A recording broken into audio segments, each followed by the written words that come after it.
basically living and breathing AI. Like as the head of product for the core IBM Gen AI platform, you can imagine what we've been going through. The reason I want to tell you this story is that no matter what your role is, we are essential and crucial to shaping the future of responsible AI. It doesn't matter if we are providing those technologies or we are using it or we want to use it somewhere in the future, we are responsible. So every single one of us is going to shape it. And because of that, I want to walk you through the journey of the past 30 months and how the market has been shaping responsible AI so far. Let's start with from November 2022 when ChatGPT was released. ChatGPT technology was not new. 2019, at IBM Research, I was working with generative models, 2019. 2020, LLMs were there. 2021, it was there.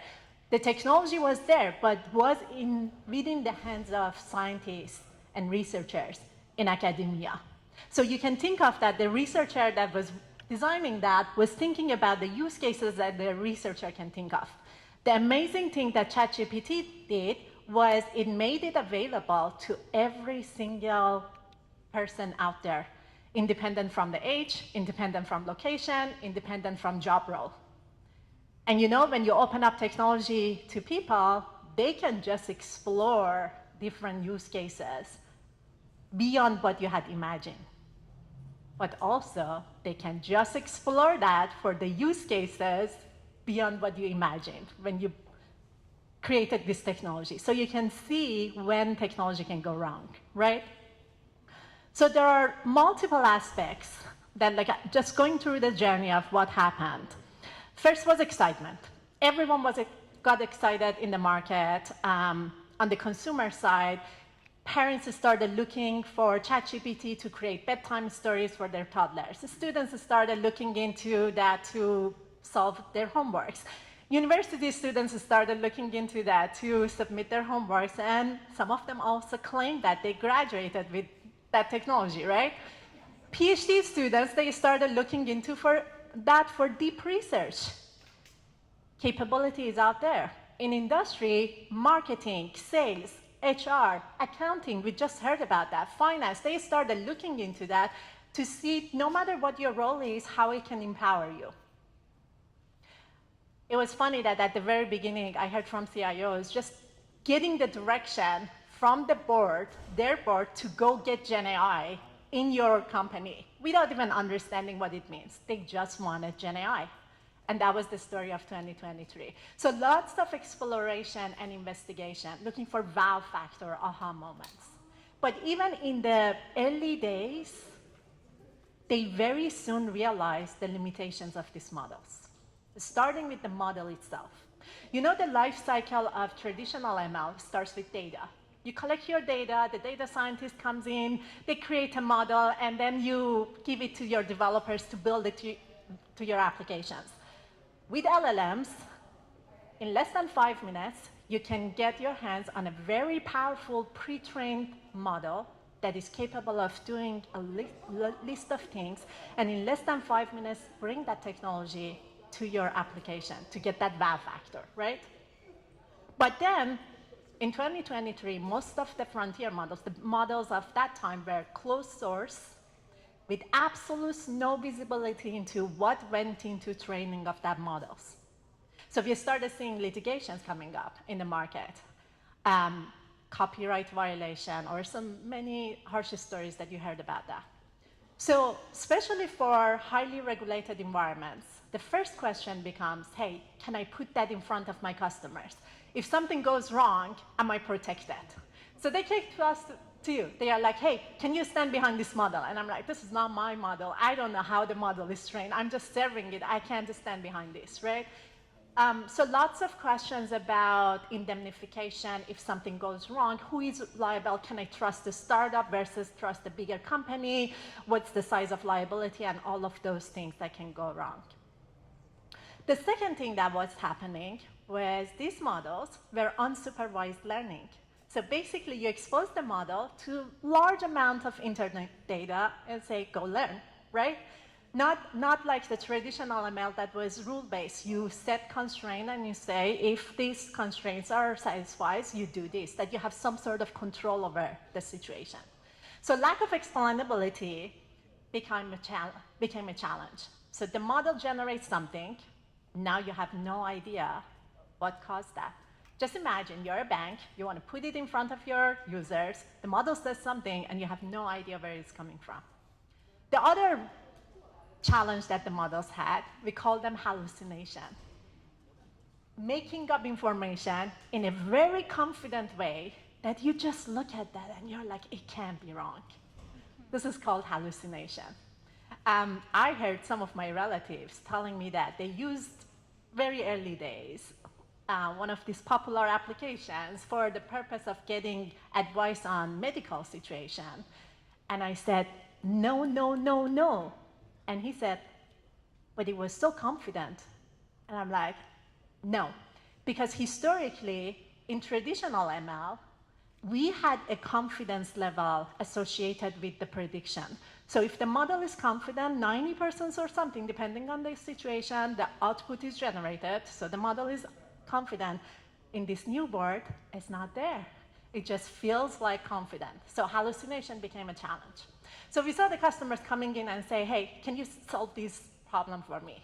And it's not just us, the market. I'm representing a technology provider at this point. So we started looking into technologies like RAG, Retrieval Augmented Generation. So basically telling the model, hey, if you find the answer of the question in this body of knowledge, provide citation of where it's coming from, and generate the content. If you don't find it, don't make it up. Just say no, right? Again, you can't guarantee that hallucination hasn't happened, but at least we can minimize hallucination. And this is just one approach to getting into there. Then the market started adopting this and putting this in front of their people, first people. Like inside the companies, their talent started looking for that because you know productivity aspects is big when it comes to Gen AI. Then we started seeing news coming up. Like Samsung was an example that they basically leaked confidential information because some of the employees uploaded that information and the model was being trained. So some of the companies, they saw that and they are like, you know what, we're going to stop. No more Gen AI use inside the company. That was earlier days. And they very soon realized that's not the way to go. Because if you close your eyes, the problem is not resolved. So it's better to provide guidelines for your people to safely use it versus just restricting it. But then they started looking into questioning where the data goes, privacy, security. Can I bring that to my code base versus taking my workloads to where the model is, especially for the frontier models. They are closed models hosted somewhere else. So if you want to play with them, you have to send your data to them versus bringing those models to you. That was a challenge, especially let's say you're a bank, you have sensitive information, you don't want to send it out. We are working with major telecommunication companies in the US. They have air-gapped environment. Nothing can connect to internet. How are you going to bring that efficiency to your code base? So people started asking about privacy, security, is my data safe, what data goes in, what data comes in, can I bring the model? And at the same time, you started seeing open source getting traction. The wonderful thing about open source was it was not closed, it was not hosted somewhere. You could bring it to your workload and you had control over what was going on. They still were not very upfront into how the model was trained. So open and open source are different. Open source is just a delivery channel that you can download and use it, but openness on how it was trained is actually a different challenge. So anyways, back to companies and their internal employees starting to use that. The first question that they started using was guardrails.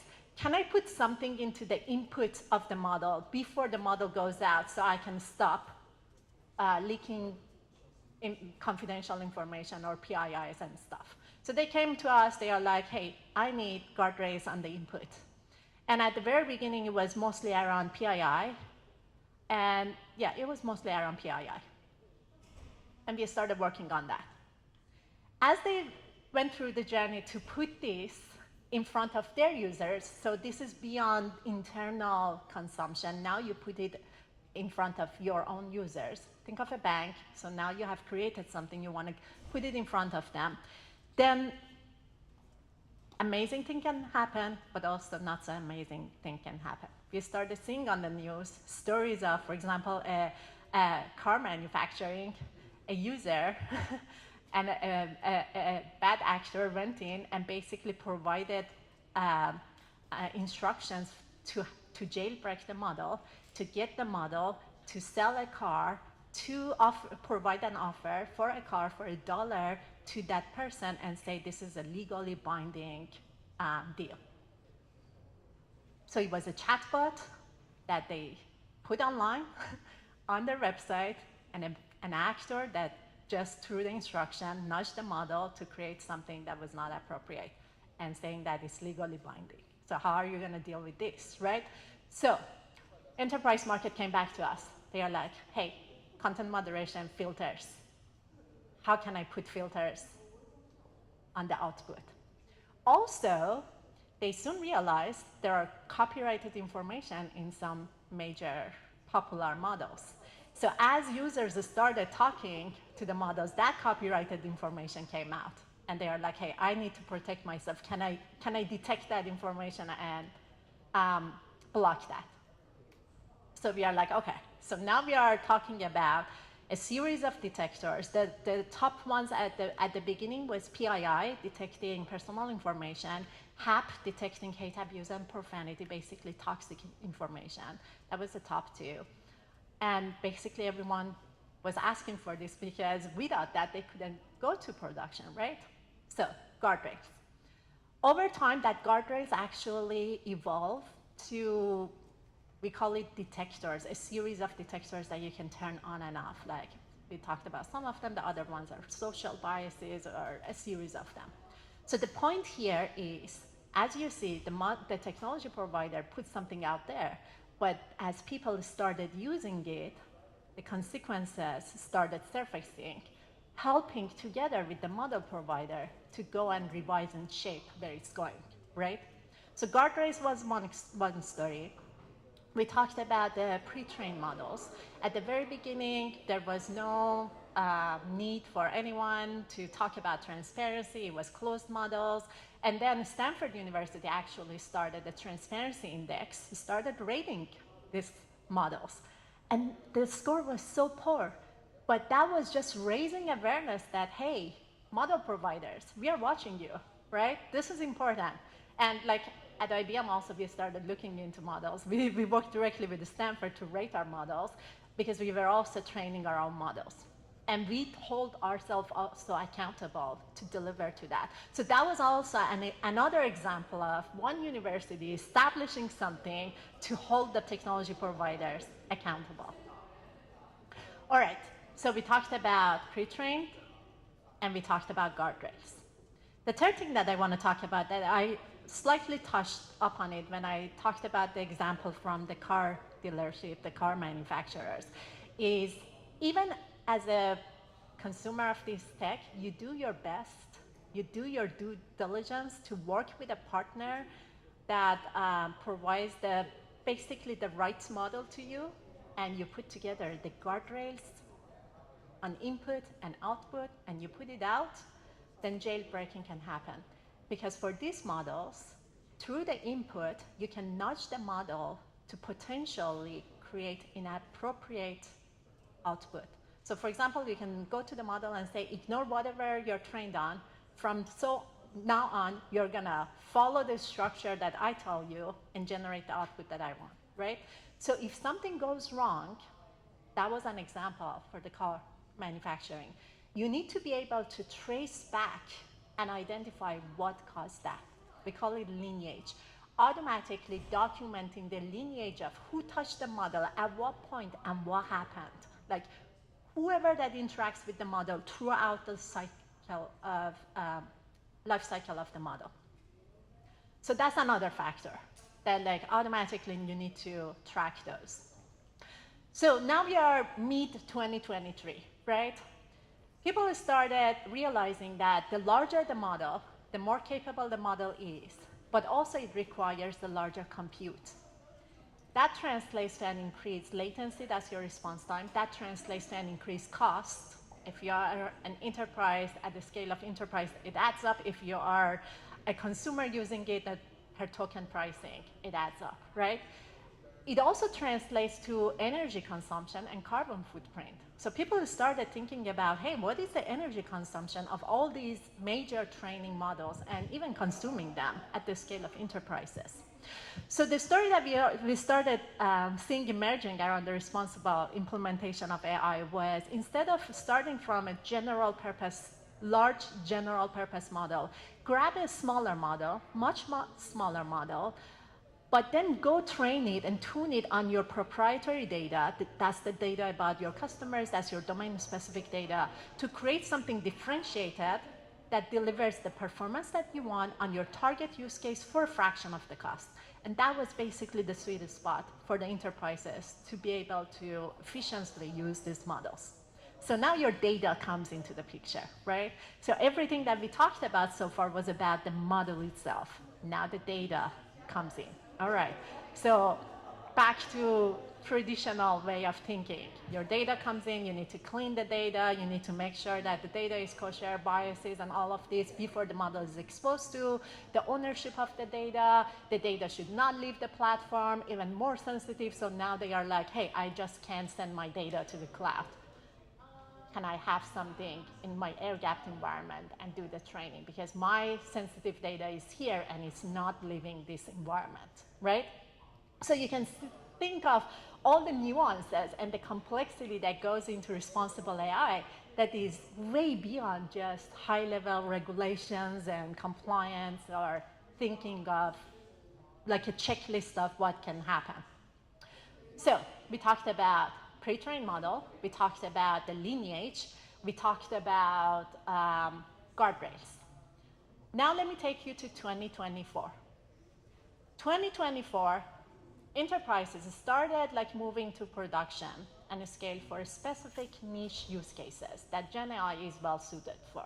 And those are primarily content generation, classification, information extraction, code generation, and content-grounded question and answering, basically like chatbots and customer care. But it's very expensive, right? So enterprises started struggling to deliver on the ROI of GenAI. So that excitement was going away, and they are like, hey, the cost is high, it's not solving my problems, right? But then, mid-year 2024, we started seeing agents. The market got so excited about agents because, and agents, but the definition that the market was referring to as agents at the time was basically LLM taking actions. So now, LLM had an opportunity to connect to some APIs, do some function calling and tool calling. The market got so excited about this because that was representing a window of opportunity to connect all the legacy system and all the existing workload to this acceleration that they get from GenAI. So GenAI was no longer just a series of niche use cases. You could bring it to literally every corner of the enterprise. And that's why there was so much excitement around agents.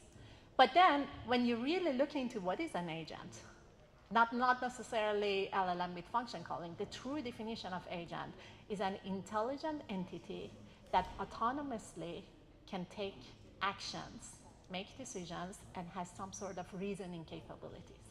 You can argue that the agents can't reason. Like I did my master's on multi-agent systems 20 years ago, there was no deep learning. So if I compare that to what's in the market now, I would say that the agents don't reason, these LLM agents, but they have some sort of, a basic planning that shows the reasoning behavior that you're leveraging. But that also requires additional compute, because now you've probably heard about the thinking mode that you turn on and off. So you say, where is the capital of France? Instead of just saying that, where is the capital of France, the model says, oh, okay, so let me think about what is France. France is a country. All right, let me think about where this country is located. And it goes all and all, trying to think about what you ask. And this is all token that is burned, right? So it turns to a very expensive transaction. So you want to be able to turn it on and off when you need to and control that, right? But also that autonomy that the agent had amplified all the risks associated with LLMs. Everything that we talked about is now amplified. Why? Because these agents, remember function calling and tool calling? Now they are connected to external world. They can do things. They can do actions. The absolute worst thing that could happen last year with LLMs was inappropriate content that could be generated. This year, it's way beyond that. They can leak data, they can connect to external information, they can automatically generate code and go wipe out your code base for the sake of efficiency, right? So it's essential to monitor and have transparency and traceability of actions for the agents. We call it observability. Like without that, you cannot go to production because you need to know exactly what is about to happen and stop it when it happens, right? And it's also applicable to, we talked about compliance and regulations. Like you want to be able to, not just for the purpose of auditability, but also compliance and like checking what happened and tracing the behaviors. Go back. I was at a security conference earlier this week, and the security specialist on the panel said, what keeps me up at night is the agent identity. When something goes wrong, who is responsible? Who is liable? Is it the agent that is taking the action? Is it the designer of the agent? Is it the model provider? Is it the user that is interacting with that? Is it the company that owns that agent? Like, who is liable here? And when it comes to identity of the agent, especially for security, how are you going to decide what level of access this agent is going to have and what to do with that? So for example, if the agent is accessing a database to query information, access to database is a thing, so it's an asset that you have to decide if the agent has access or not, but also what to do with that. Are you okay for the agent just to read the data, or you're also okay for the agent to go delete the data because it may delete your sensitive information, right?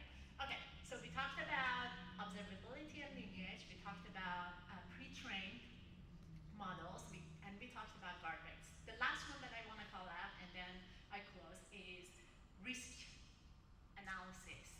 And what is a good problem to apply AI to? A few years ago, we ran a study. We talked to 300 people, and we asked them, do you trust AI?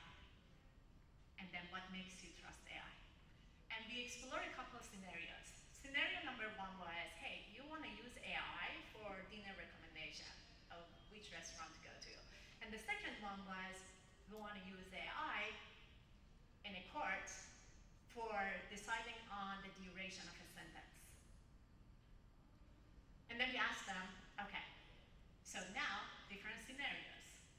The decider is AI versus the decider is judge. Do you trust the system? And then there were some people, extreme people, that they say, no matter what, and let me give you some visibility into other dimensions that we checked. We talked about who trained the model, we talked about if you have transparency into the social aspect of that, like the decisions that were made for people similar to your background, and a bunch of these. Like if you know who the engineer was that trained it, and then the results was interesting. Some people, no matter what, they don't trust AI.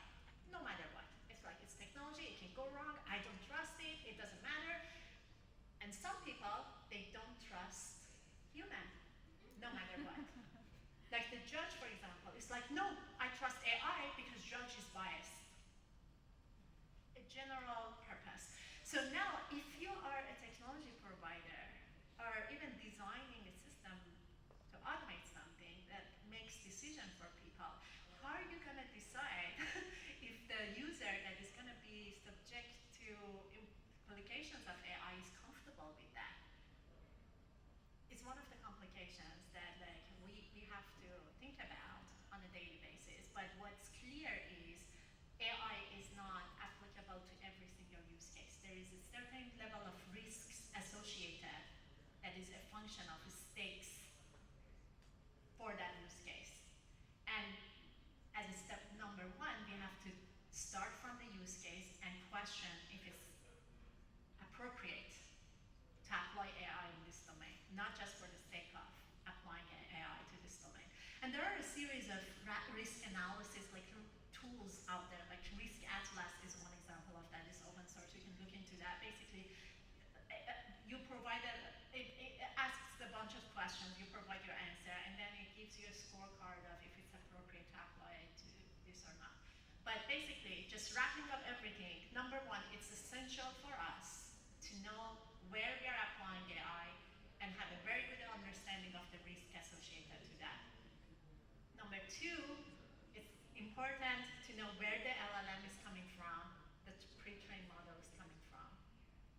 And if you are comfortable into how the model was trained, or if we get indemnification and client protection for the provider of the model. It's important to have the tools in place for observability and lineage in addition to the model. And it's important to have the guardrails in place. And this is just the beginning. I'm pretty sure next year I'm going to have